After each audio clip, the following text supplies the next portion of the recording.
ലാല്, ഇപ്പോൾ ഞാൻ സൂചിപ്പിച്ചതുപോലെ ഗവർണർ ചാൻസലറാണ്. ആ ചാൻസലറും താൽക്കാലിക വി സിമാരും കേരള സർവകലാശാലയിലേക്ക് വന്നാൽ തന്നെ 2 വി സിമാരുടെ പരിപാടിയുണ്ട്. റഷ്യയിലേക്ക് പോകുന്നതിന് തൊട്ട് മുമ്പാണ് ചാർജുള്ള മോഹൻ കുന്നുമ്മൽ രജിസ്ട്രാറെ സസ്പെൻഡ് ചെയ്തത്. ആ നടപടി നമ്മൾ കണ്ടതാണ്. അതിനുശേഷം പിന്നെ ആ ഉത്തരവാദിത്വം ഏറ്റെടുത്തത് താൽക്കാലിക വി സിക്ക് പകരം വന്ന പകരക്കാരിയായ അല്ലെങ്കിൽ പകരം വന്നയാൾ സിസ തോമസ് അത് ഏറ്റെടുത്ത് മുന്നോട്ട് പോയി. ഇന്നുവരെ കണ്ടതാണ്. അപ്പോൾ ഈ നിലയിൽ നടത്തുന്ന നീക്കങ്ങൾ അത് പൂർണ്ണമായും സർവകലാശാലകളുടെ നിയമങ്ങൾക്കും ചട്ടങ്ങൾക്കും വിരുദ്ധമാണ്. ആ നീക്കങ്ങളാകെ തങ്ങൾക്ക് തിരിച്ചടിയാകുന്നു എന്ന ഒരു ബോധ്യം അവർക്ക് വരാറായിട്ടുണ്ടോ? ആ സംഘത്തിന് വരാറായിട്ടുണ്ടോ?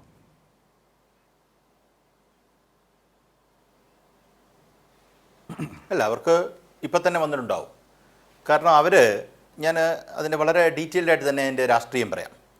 നോക്കൂ, ഒരു രാഷ്ട്രീയം ഒരു മണ്ണിലേക്ക് ഉറപ്പിക്കാൻ ഏറ്റവും നല്ല മാർഗം അക്കാഡമിക് കണ്ടൻറ്റുകളെ തൊടുക എന്നുള്ളതാണ്. അതിന് ഈ പറയുന്ന യൂണിവേഴ്സിറ്റികൾ, സ്കൂളുകൾ, ഇങ്ങനെയുള്ള ഓരോ സ്ഥലത്തേക്കും നിങ്ങളുടെ രാഷ്ട്രീയ ആശയം എത്തിക്കാൻ പറ്റുന്ന ഏറ്റവും നല്ല മാർഗം അതിൻ്റെ അഡ്മിനിസ്ട്രേഷൻ കയ്യിലെത്തിക്കുക എന്നുള്ളതാണ്. അപ്പോൾ നമ്മൾ മറ്റൊരു സ്ഥലം പിടിക്കുന്നു, അല്ലെങ്കിൽ ഒരു മുനിസിപ്പൽ കോർപ്പറേഷൻ അല്ലെങ്കിൽ മുനിസിപ്പൽ സ്ഥലം അല്ലെങ്കിൽ കോർപ്പറേഷൻ അതിൻ്റെ അധികാരം പിടിക്കുന്നതിനെക്കാട്ടിലും കൂടുതൽ വ്യാപ്തി ഈ പറയുന്ന അധികാര കേന്ദ്രത്തിനുണ്ടെന്നുള്ളതാണ്. നോക്കൂ, കഴിഞ്ഞ കുറച്ച് കാലങ്ങളായി നമ്മൾ നോക്കിക്കഴിഞ്ഞാൽ അക്കാഡമിക് ക്വാളിഫിക്കേഷനുള്ള ആൾക്കാർ വൈസ് ചാൻസലറായിട്ട് ഇരിക്കുന്നു എന്ന് നമുക്കിന്ന് ഒരു പോയിന്റിൽ അങ്ങ് അസ്യൂം ചെയ്യാം. കാര്യം ഇവർക്ക് പലരും ഇരിക്കാൻ യോഗ്യരല്ല എന്നുള്ളൊരു സ്ഥിതി ഇതിനകത്തുണ്ട് എന്നുള്ളത് യാഥാർത്ഥ്യം. എങ്കിൽ പോലും അക്കാഡമിക് എക്സലൻസ് ഉണ്ട് എന്ന് നമുക്ക് സംശയിക്കേണ്ട കാര്യമില്ല. അവരൊക്കെ അവരുടെ അല്ല ലാൽകുമാർ, അതിനെയും ചോദ്യം ചെയ്യുന്നുണ്ട്. ലാൽകുമാർ, അതിനെയും സമരരംഗത്ത് നിൽക്കുന്ന SFI പേരെടുത്ത് ചോദ്യം ചെയ്യുന്നുണ്ട്.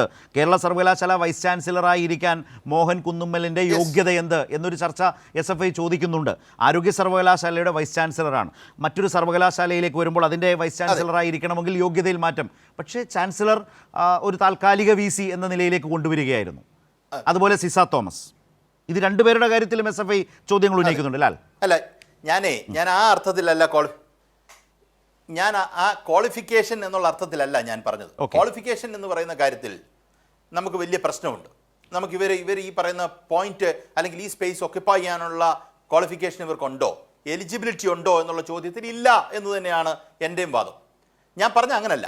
ഒരു ഇൻ്റലക്ച്വൽ മൈൻഡുള്ള ആൾക്കാരാണല്ലോ, ക്വാളിഫൈഡ് ആയിട്ടുള്ള ആൾക്കാരാണല്ലോ. ക്വാളിഫിക്കേഷനും ക്വാളിഫൈഡും രണ്ടാണ്. ഇപ്പം എനിക്ക് ഈ പറയുന്ന പോസ്റ്റിലേക്ക് എനിക്ക് ക്വാളിഫിക്കേഷൻ ഉണ്ടോ എന്ന് ചോദിച്ചാൽ ഇല്ല. But I M A qualified mind എന്നാണ് ഞാൻ കണക്കാക്കുന്നത്. അങ്ങനെയുള്ള ആൾക്കാർ ആ പോസ്റ്റിൽ ഇരിക്കുമ്പം നോക്കൂ, ഗവർണറുടെ പാവയായിട്ടാണ് ഈ പറയുന്ന 2 പേരും ഈ 3 ദിവസം കൊണ്ട് പെരുമാറിയത്. ആ ലേഡിയാണെങ്കിൽ she has stoop down to the lowest level. ഇതിൽ കൂടുതൽ എങ്ങനെ ഒരാൾക്ക് തരം താഴാൻ പറ്റുക? വരുന്നു, ഓർഡർ ഇടുന്നു. നോക്കൂ, ഹൈക്കോടതിയിൽ ഒരു പെൻഡിങ് കാര്യം വരുന്നു. അതിന് സിൻഡിക്കേറ്റിലാണ് അതിൻ്റെ ശക്തി എന്ന് പറയുന്നു, അല്ലെങ്കിൽ അതിൻ്റെ പവർ എന്ന് പറയുന്നു. അതിനെ അടിസ്ഥാനപ്പെടുത്തി രജിസ്ട്രാർ തിരിച്ചു വരുന്നു. ആ വരവ് അതിനെ ചലഞ്ച് ചെയ്തുകൊണ്ടല്ലേ ഈ കാര്യങ്ങൾ ചെയ്യുന്നത്. അപ്പോൾ ഇവർക്ക് ആരോടാണ് താല്പര്യം? നോക്കൂ, ഒരു വൈസ് ചാൻസലറുടെ ലക്ഷ്യം എന്താണ്? ഒരു വൈസ് ചാൻസലറുടെ ലക്ഷ്യം, രജിസ്ട്രാർ ലക്ഷ്യം, യൂണിവേഴ്സിറ്റിയുടെ ലക്ഷ്യം welfare of the academic peoples ആണ്, അല്ലേ? അതിനകത്തൊരു സംശയമില്ല. അവരെ സംബന്ധിച്ചിടത്തോളം അവിടുത്തെ അക്കാഡമിക് സ്റ്റുഡൻസിൻ്റെ വെൽഫെയർ ആണ് അവിടുത്തെ ഏറ്റവും വലുതായിട്ട് നോക്കേണ്ടത്. അത് ഇൻ്റലക്ച്വൽ വെൽഫെയർ ആണ്. അതിനെ ഡിഫീറ്റ് ചെയ്യുന്ന രീതിയിലുള്ള ഇടപെടലുകൾ മാത്രമാണ് ആ ലേഡി നടത്തുന്നത്. ഇപ്പോൾ അദ്ദേഹമാണ് പിന്നെ ഇട്ടിട്ട് പോയത്.